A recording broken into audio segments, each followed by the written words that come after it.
Hi, welcome to Adventures Great and Small. Today we are going to install the Auto Stop Eliminator for my 2023 Gladiator Mojave. Okay, this is the Auto Stop Eliminator for Jeep Wrangler 2018 to 2023 and Jeep Gladiator 2020 to 2023. We're going to be installing today. This was purchased off Amazon for about $60. Okay, it looks like this is going to be fairly simple. It has one page of instructions with pictures, just the way I like it. And here is, looks like the little coupling and harness. Perfectly simple, a couple little pluggy-in things, and we will be ready to go. These are the only install tools we're going to need today. Let's get to the installation. There is a tab on the left side of the trim piece. You will need to start from the right side. Use your trim tool to pry away from the dash. You will need to use significant pressure to pry this off. Take it off from the right side to the left. I think it's going to break.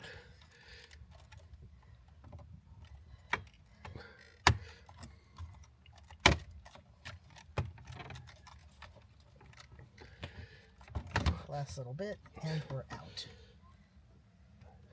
Okay. Press the tab and unplug the connecting wire. Now you're ready to connect the harness. Plug the tab you have just removed into the female connector on the harness. Plug the male connector on the harness into the female connector on the panel. Press firmly till it clicks. Tuck the electronic module into the open space on the lower left. That's where we had that, right? Uh-huh. Okay.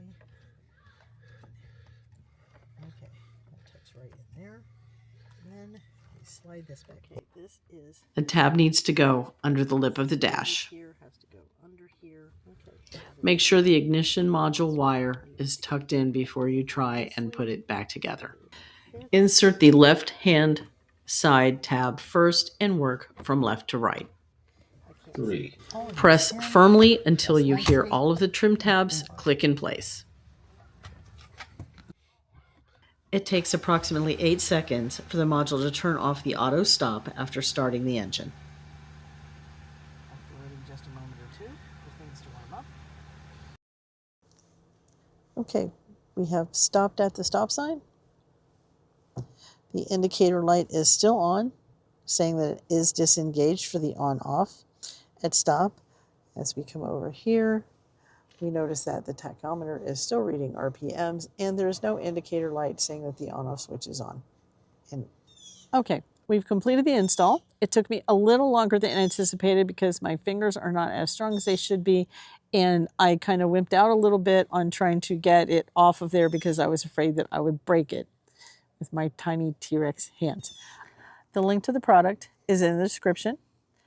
Thank you for joining us with Adventures Great and Small. Like and subscribe.